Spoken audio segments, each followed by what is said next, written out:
Oiê, eu sou a Isa e esses são os 25 livros que eu quero muito ler antes dos meus 25 anos. Caso você não me conheça, eu falo sobre livros aqui em outras redes sociais. E esse vídeo é um pouco especial, na verdade, ele é um vídeo meio que temático de aniversário. Por quê? Eu faço aniversário dia 3 de fevereiro e daqui a alguns dias. Na verdade, pra vocês do vídeo vai ser amanhã, porque eu vou postar esse vídeo no dia 2 de fevereiro. Então, me desejem parabéns adiantado aí. Se você estiver vendo esse vídeo depois, desconsidere totalmente, né? Porém, eu faço aniversário dia 3 de fevereiro, vou fazer 23 anos. E, assim, a constatação de que agora eu estou mais perto dos 25 do que dos 20 me deixou meio maluquinha. Então, eu precisava lidar com isso de alguma forma. E aí eu fiz uma coisa que eu nunca fiz, que é fazer essa lista de, tipo, 25, 20, sei lá, algum número pra ler antes de tal número, de idade ou de ano ou sei lá, whatever. Mas eu resolvi fazer também porque esse ano eu voltei a fazer meu journal, que, né? Caso você não sabe, journal é esse caderninho em que, tipo um diário, né? É um nome chique pra um diário. Então você pode fazer suas coisinhas ali. E eu resolvi fazer uma página só de 25 livros pra ler antes dos 25 anos. E aí eu vou ir, né, ticando os itens dessa lista aqui. Vou cumprir isso? Não faço ideia, né? Não sei, nunca se sabe o dia de amanhã. Vocês me conhecem, sabem que minhas leituras são completamente imprevisíveis. Tem mês que eu tô lendo só romance, tem mês que eu tô lendo ficção contemporânea, tem mês que eu tô lendo fantasia que nem uma louca, tudo pode acontecer. E essa lista é bem um reflexo da minha personalidade, na verdade, porque tem livro de tudo aqui. Tem, tipo, a gente vai de Carla Madeira até Cassandra Clare. Então, assim, se você quer uma lista eclética, vem comigo, porque aqui a gente tem. E lembrando que é uma lista para os meus 25 anos, né? Se você quiser se apoiar nela de alguma forma, beleza. Mas se você falar, nossa, que bosta, não quero ler nenhum desses livros antes dos meus 25 anos, cada um com seus problemas. Bom, eu vou ir lendo aqui os livros e vou comentando com vocês. Tem uns livros aqui que eu não vou saber nem dar sinopse para vocês verem o nível de, assim, realmente eu quero ler esse livro porque, sei lá, forças maiores me disseram, vozes da minha cabeça, ou porque meus amigos me indicaram. Aí, um adendo importante também é que eu não fiz uma lista, assim, absurda, tipo, ai, quero ler todos os livros do Dostoiévski. Até porque eu tenho 2 anos pra cumprir essa meta, né? Porque em 2 anos eu faço 25 anos.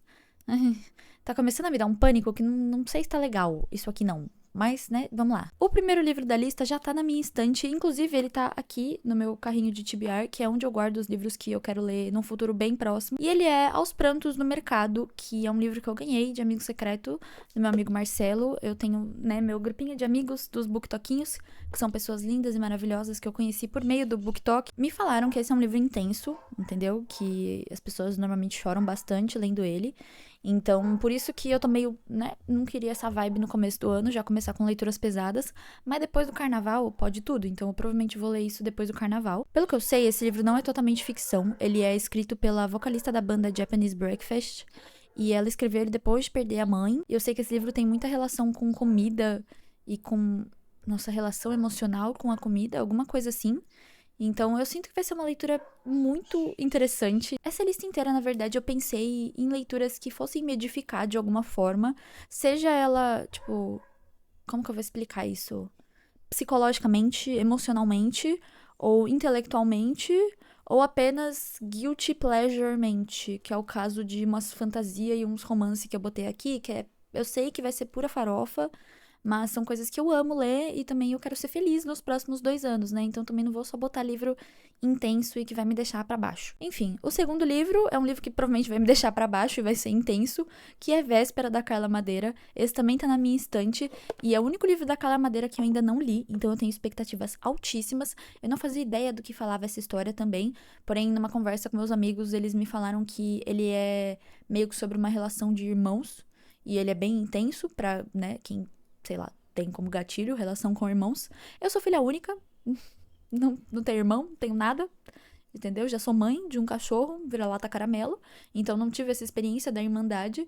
Porém, é um livro que eu tenho muito interesse de ler, e a escrita da Carla Madeira, pra mim, é um negócio absurdo, me pega de uma maneira que eu realmente fico envolvida emocionalmente com a obra, então eu acho bem difícil, por mais que eu não tenha relação com esse tema de irmãos e briga de irmãos e etc. Eu acho que eu vou gostar de qualquer forma, porque é a escrita dela e também eu ouvi alguém falar assim que é o livro mais diferente dela. Então eu também tenho expectativas, que eu gosto de inovação. O terceiro livro é um livro que eu pretendo ler muito em breve também, que é Um Homem Chamado Ove. E esse também é outro BO que eu vou deixar pra depois do carnaval, porque eu tenho certeza que eu vou me desidratar de chorar com esse livro. Eu tenho, assim, uma sensibilidade absurda por histórias com idosos, cachorros e crianças. Pra mim, é assim, a tríplice do chororô ali. Qualquer coisa que envolva esses três, eu fico muito sentida. E esse livro fala, né, sobre um idoso, e pelo que eu sei, tem cachorro nessa história também. Então, assim, eu vou me debulhar em lágrimas. E todo mundo que eu conheço se debulhou em lágrimas lendo isso aqui, ou pelo menos, né, escorreu uma lágrimazinha, os corações mais endurecidos. Eu já falei desse livro aqui nesse canal 1 milhão de vezes, né? O dia que sair o vlog de leitura dele, eu vou estourar uma champanhe. O quarto livro é Solitária, da Eliana Alves Cruz. Esse aqui eu quero ler já faz um tempão, eu ainda não li. Não sei porquê, acho que eu não senti a vibe. E eu não sei muito sobre essa história. Eu vi alguém em algum lugar, tipo, sei lá, em outra rede social, falando que esse livro era interessante pra quem gosta daquele filme Que Horas Ela Volta, eu acho. E eu gosto desse filme, eu acho esse um filme muito bom. Então, tenho uma ansiedade aí por conta disso. Se você leu Solitária e falar, nossa, não tem nada a ver com esse filme, me diga aí nos comentários, por favor, pra eu já quebrar essa expectativa, se for esse o caso. O quinto livro é A Divina Comédia, do Dante Alighieri. Esse aqui já é um que, né, vai ser um pouquinho complicado aí pra eu destrinchar, apesar que eu acho que eu vou ler ele esse ano, porque é um livro que eu já quero ler, assim, há muito tempo. Na adolescência, eu tive uma fase bem obcecada pelo Dan Brown, que é o cara que escreve... Ele escreveu uma série de livros, eu não li todos os livros, mas eu vi todos os filmes, que é Anjos, Demônios, Código da Vinci e Inferno. Acho que são esses três. E eu, sei lá, eu era obcecada por isso, e tem um dos filmes que tem muitas... Acho que, na verdade, é mais de um dos filmes. Tem muitas referências à Divina Comédia, porque... são filmes, histórias, sei lá, que pegam um pouco essa parte do catolicismo, etc. E nesse ano sai o livro Catabases, da Rebecca Kuang, que a sinopse do livro são estudantes que vão fazer uma descida ao inferno pra salvar, recuperar, sei lá, acho que o professor deles. Eu vi uma resenha recentemente, que inclusive meu amigo Victor me mandou, de uma menina que leu a cópia antecipada. O livro acho que lança... Não lembro quando lança, vou botar aí na tela quando lança. Porém, as pessoas nos Estados Unidos já estão recebendo cópias antecipadas. Ainda não tem data de lançamento no Brasil. Enfim, e aí essa menina da resenha, ela fala que ela gostaria muito de ter lido Divina Comédia e ter conhecido o conceito de inferno de Dante antes de ler Catabases, porque tem muitas referências a isso e é uma parte muito importante pra história. E ela falou que ela se sentiu um pouco perdida no começo do livro por conta disso. E de termos e jargões e, sei lá, referências que ela não conhecia. E eu fiquei com um pouco de medo, porque eu quero ler o livro assim que lançar, então eu vou ter que ler em inglês. E se eu for ler em inglês, que já não é minha língua materna, e ter uma barreira ali, tipo, a falta de uma referência complicando muito a minha leitura, vai ser fogo, entendeu? Por isso que eu já queria ler a Divina Comédia antes. Então, mas eu também quero ler ele físico, obviamente, é o tipo de livro que eu não vejo sentido em ler no Kindle, então eu tô esperando pra comprar ele. O sexto livro é Se a Rua Bale Falasse, do James Baldwin. Eu já comecei a ler ele, e eu pausei porque eu senti que na época eu não tava muito na vibe. Eu comecei a ler ele um pouco antes da Bienal do ano passado. E aí minha vida virou de ponta cabeça, eu comecei a fazer um monte de coisa, e loucura, correria da Bienal, então eu não consegui ler nada. Aí eu parei ele, outra leitura que eu tava... E não retomei até hoje, mas eu quero muito ler esse livro, principalmente porque eu quero conhecer a escrita do Baldwin. Nunca li nada dele, e eu sei que a maioria das pessoas começa, acho que por Quarto de Giovanni, mas eu vou começar por esse, porque é um livro que eu amo muito, que é Mar Aberto, fala desse livro. Então, sei lá, já peguei a recomendação de lá e é isso. Em sétimo lugar, temos Oi Sumido, da Dolly Alderton, que é minha autora guilty pleasure ali, né? Ela é muito White Girl Problems. Puta merda, os livros dela são praticamente problemas fúteis e meio inúteis, mas ao mesmo tempo tem reflexões legais e profundas sobre o amor, sobre a amizade, sobre sentimentos e relacionamentos no geral. Eu sei que Oi Sumido é um livro que vai falar de ghosting, e eu meio que sou, sei lá, viciada em dar ghosting nas pessoas, então eu quero ver se esse livro vai, sei lá, me trazer um choque de realidade, me fazer me sentir mal, não sei, ou simplesmente não vai mudar bolhufas na minha vida e eu vou só dar risada e seguir. O oitavo livro é Eu Que Nunca Conheci os Homens. Esse aqui é de uma autora francesa. Comprei esse livro na Feira do Livro da USP, que eu fui em 2023. Já faz mais de um ano que eu tô com esse livro na estante. E a premissa dele é sensacional. A premissa dele é, tipo assim, um grupo de mulheres que vive num bunker ali. Elas convivem só entre si. São mulheres mais velhas, mulheres mais novas. E elas vivem isoladas naquele bunker. E aí, um dia, uma sirene toca, todos os guardas somem e as portas são abertas. Então, tipo assim, de repente elas se veem confrontadas pelaquela liberdade que elas nunca tiveram e falam, meu Deus, a gente vai, a gente fica, não sei o que, não sei o que lá. Não sei o resto, né, não li o livro ainda. Mas todo mundo que eu conheço que já leu esse livro fala que realmente é uma leitura, assim, excepcional, então estou bem ansiosa. O 9º livro, indo da água pro vinho, né, é Império do Vampiro. Esse livro eu não ia nem colocar na lista, né, porque ele é enorme, ele tem, sei lá, 1000 páginas, alguma coisa assim. Só que aí eu botei outro livro de fantasia enorme nessa lista. E eu falei, vai, já que a gente tá, né, se desafiando, vamos de uma vez só. E não sei nada sobre esse livro também. Eu sei que ele tem vampiro, sei que tem romance, sei que... É isso aí que eu sei. O 10º livro é um romance sáfico, Yerba Buena. Eu quero muito ler esse livro. Eu conheço pouca gente que leu ele. Ele ficou um pouquinho hypado na época que ele saiu, mas assim, minimamente. Só que eu não sei. Eu olho pra cara desse livro, eu também não faço ideia do que ele fala. Eu sei que ele é um romance sáfico. E eu sei que tem uma criadora de conteúdo gringa que eu gosto muito, que gostou muito dele. Então, eu falo, cara, sei lá, me deu vontade de ler, eu olhei pra cara dele, ele olhou pra minha cara, a gente se deu bem, botei na lista. O 11º livro é O Parque das Irmãs Magníficas. Esse também já falei algumas vezes aqui no canal. Esse eu pretendo ler esse ano. Foi indicação da minha amiga Gabi nos livros. Eu quero muito conhecer a escrita dessa autora. Também tem outro livro dela que eu quero muito ler, que é, acho que é Tese sobre Domesticação. Tese sobre uma Domesticação.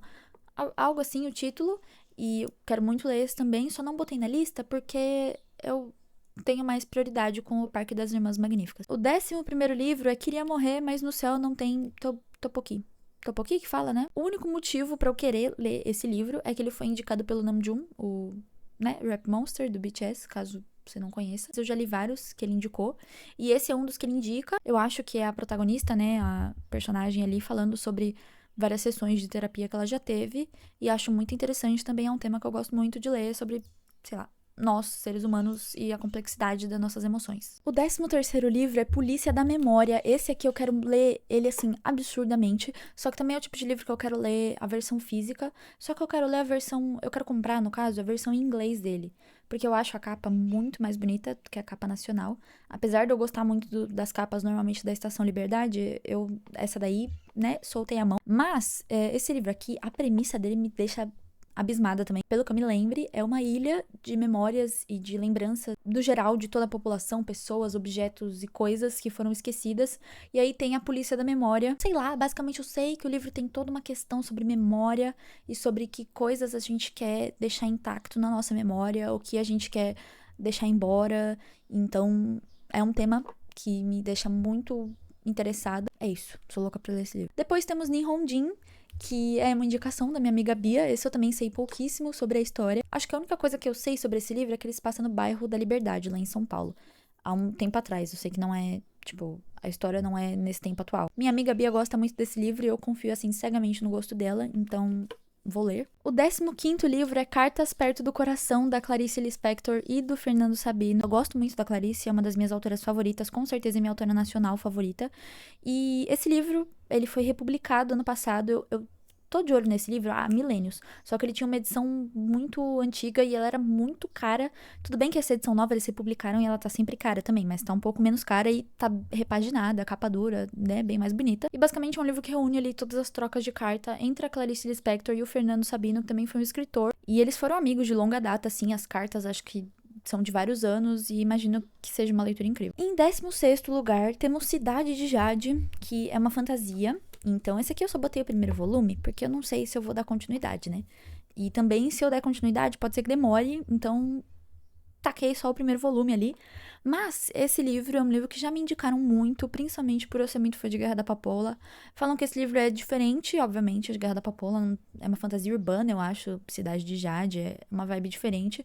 Porém, é parecido no aspecto de que é uma fantasia bem caótica e no sentido de, tipo, traz uma crítica à realidade por meio da fantasia ali. Então, eu gosto muito de histórias assim. E eu gosto muito mais de fantasia que é, tipo assim, treta política o tempo todo, como é Guerra da Papoula, Cidade de Jade, me falaram que é assim, né? Six of Crows tem um pouco disso, né? Só que ali dentro das trambicagens deles. Príncipe Cruel, querendo ou não, tem um pouco dessa vibe. O 17º livro é Paixão Simples, da Annie Ernaux. Pensei bastante em qual dos livros da Annie Ernaux eu ia colocar nessa lista, porque eu só sabia que eu queria colocar algum dela, porque eu quero conhecer a escrita dela. E os livros dela, pra quem não sabe, são não ficção. Pelo que eu sei, todos são. Pode ser que não sejam todos. Não sei. Mas enfim, ela escreve muito mais sobre a própria vida. E aí eu, lendo a sinopse, falei, tá, eu acho que esse se encaixa mais nos meus temas de interesse, então coloquei ele aqui. Em 18º lugar, temos um livro que está aqui por conta do título dele, que é Se Deus Me Chamar, Não Vou. Esse é um livro nacional e eu já vi, na verdade, também muitas pessoas falando bem dele. E me falaram que ele é um livro narrado por uma criança e eu também gosto bastante de histórias narradas por crianças. E, cara, eu acho o título desse livro incrível, me deu muita vontade de ler só por isso, mas também, como eu falei, né, pessoas que eu confio no gosto gostam muito desse livro. E ele é curtinho, então, assim, ele com certeza eu vou destrinchar logo mais. Depois temos outra fantasia, que é A Quinta Estação. Esse livro aqui foi recomendado pela Rebecca Kuang. Ela incluiu esse livro, na verdade, nas aulas dela, porque ela dá aulas, né, sobre escrita, literatura, etc, etc. E já me falaram também que essa é uma das melhores trilogias de fantasia, assim, da história da humanidade. Eu ainda não li, porque, pelo que eu entendi, ela mistura um pouco ficção científica. E também já falei 1 milhão de vezes aqui que eu não gosto muito de ficção científica. Me dá sabe, eu tenho um pé atrás. Porém, quero muito ler também, mesmo caso de Cidade de Jade, eu só coloquei o primeiro livro aqui porque, sei lá, não sei se eu tô confiando tanto assim no meu potencial pra colocar os 3 livros aqui, não. Depois de Quinta Estação, temos mais um livro da Dolly Alderton, dessa vez é o Dear Dolly. E esse aqui, ele é uma coletânea ela tem uma coluna, né, num jornal, ou tinha numa revista, sei lá, onde ela comenta e opina sobre relatos amorosos e relatos, sei lá, da vida das pessoas. E aí esse livro meio que compila todos esses, sei lá, os melhores que ela já escreveu. E quero muito ler também, porque eu sinto que vai ser a mesma vibe de reflexões sobre sentimentos, sobre vida, sobre amor. O 21º livro é o outro tijolão de fantasia que eu comentei, que é O Caminho dos Reis, do Brandon Sanderson. Eu sou louca pra ler essa saga, e todo mundo fala absurdos dela, pelo menos, né, da minha bolha ali, da galera que lê fantasia, todo mundo gosta muito desse livro. É um livro de alta fantasia, né? É um negócio que também, como eu falei, é do estilo que eu gosto. Eu acho que vai ser um negócio muito mais poderes absurdos e tretas políticas o tempo todo. Então eu sinto que eu vou gostar desse livro. Só o que me falta é coragem. Porque o primeiro livro tem quase 1000 páginas. O segundo também é absurdo de enorme. O terceiro, eu fiquei abismado o tamanho desse livro. Acho que ele tem quase 1.200, ou ele tem 1.200, sei lá, enorme. Os 3 livros são enormes, então, querendo ou não, dá uma desanimada. Então, eu vou pegar ele, sei lá, em algum período de férias, alguma coisa assim, pra tentar devorar a leitura de uma vez e não ficar enrolando muito tempo com ela na mão, porque aí eu sinto que aí eu vou desanimar. Agora, eu dei uma roubadinha. Confesso que eu dei uma roubadinha, porque eu poderia ter colocado isso num item só que também não, eu quis ser justa, quis ser certa. Porque isso aqui é uma trilogia. Uma trilogia são 3 livros, entendeu? Então o número 22, 23 e 24 são os 3 livros dessa trilogia, que é a trilogia de As Últimas Horas, da Cassandra Clare. A última trilogia ali, né, saga, sei lá, publicada 100%. Cara, Shadowhunters é, assim, meu universo de conforto. Eu gosto muito de todos os personagens, de tudo que a Cassandra construiu. Não acho que seja tudo perfeito, não acho que todos os livros sejam perfeitos. Instrumentos Mortais, principalmente, né, tem seus defeitos ali. Peças Infernais é perfeito. Nesse canal, nós não falamos mal de Peças Infernais. E se você falar, eu vou ficar muito triste. Mas não vou fazer nada, porque eu também sou pacífica. Enfim, os 3 livros são Corrente de Ouro, Corrente de Ferro e Corrente de Espinhos. Haja corrente, né? E é isso, vai ser, assim, uma leitura super de conforto. Eu acho que eu vou levar ela pra Bienal comigo esse ano, ou pro Carnaval, porque eu sempre leio Cassandra Clare quando eu estou no Rio de Janeiro, e nesses 2 momentos aí da minha vida eu estarei no Rio de Janeiro. Então, né, lerei essa trilogia ainda em 2025. Por fim, o nosso 25º livro, eu meio que dei uma roubadinha também, mas dei uma roubadinha de uma regra que eu criei eu mesma na minha cabeça, porque eu falei, tá, não vou colocar nessa lista nenhum livro que não tenha sido lançado ainda, porque senão não faz sentido. Aí eu vou botar todos os lançamentos que eu quero ler esse ano e pronto, encheu a lista, sabe? Mas esse livro aqui é uma exceção, já falei dele nesse vídeo, inclusive, que é Catabases, da Rebecca Kuang. Eu realmente sinto que esse livro vai mudar a minha vida. Se vai mudar para bem ou pro mal, aí joguei na mão da Kuang, né? Ela que resolva isso. Mas eu tô realmente muito ansiosa pra esse lançamento. Fazia muito tempo que eu não ficava tão ansiosa pro lançamento de um livro quanto eu tô pro lançamento de Catabases. Quando eu comecei a gostar muito da Kuang, ela tava lançando Yellowface. Então, ela já tinha publicado Babel. A trilogia de Guerra da Papoula também já tava publicadíssima. E Yellowface, eu peguei um pouco o hype. Eu tava ansiosa, porque era minha autora favorita, etc, etc. Mas eu não tava pirando, assim. Agora, Catabases, pela sinopse, pelo jeitão, pelas resenhas que eu tô vendo das influencers gringas que já receberam, cara, eu realmente sinto que esse livro vai ser muito pra mim. Vai ser muito pra mim. Ainda mais se eu ler Divina Comédia. Vou tentar, gente. Eu vou tentar bastante ler Divina Comédia antes de ler Catabases. Pra experiência, né, ser melhor ainda. E também eu tô muito ansiosa porque a Kwang deu várias entrevistas, tá dando várias entrevistas, né, sobre esse livro. E em várias delas ela falou sobre como esse livro vai ser um realismo mágico, mas assim, um realismo mágico que resgata a coisa do não sentido, de não ter sentido, uma vibe meio Alice no País das Maravilhas. Uma vibe meio Piranesi, que é um livro que eu gosto bastante. Eu amo essa fantasia nonsense, essa coisa do nem tudo precisa ser explicado, nem tudo precisa ter um porquê, você não precisa construir um universo incrível e explicar tudo tintim por tintim. As coisas podem simplesmente acontecer porque elas acontecem, entendeu? A magia tá no ar, o tempo está passando. Passou, Sueli, tá vendo? Passou aqui o tempo. Eu realmente tô muito ansiosa pra esse livro. Falar dele me dá até tirolipes. E em breve farei vários conteúdos sobre ele, ainda tô me preparando pra isso, pesquisando e vendo tudo que a Kwang já falou sobre esse livro, pra gente fazer um compiladão e falar mais sobre ele. Mas por enquanto o que eu posso dizer pra vocês é que eu quero muito ler e que eu tenho certeza que esse livro vai mudar minha vida. Bom, e é isso. Espero que vocês tenham gostado da minha listinha aí de 25 livros para ler antes dos 25 anos. Então, agora que eu sou uma jovem senhora adulta de 23 anos, vou ter que realmente correr atrás pra bater a meta dessa lista aí, né? Mas assim, essa lista também não é um negócio fixo. Se você olhar pra ela e falar, cara, eu acho que você não deveria ler esse livro, pode me falar, entendeu? Porque pode ser que eu mude de opinião. Se você odiar algum desses livros dessa lista, pode tentar me convencer aí a não ler. Estou, assim, aberta a sugestões, porém, por enquanto eu vou manter ela do jeito que ela tá. E é isso, espero que vocês tenham gostado desse vídeo e até o próximo. Beijo.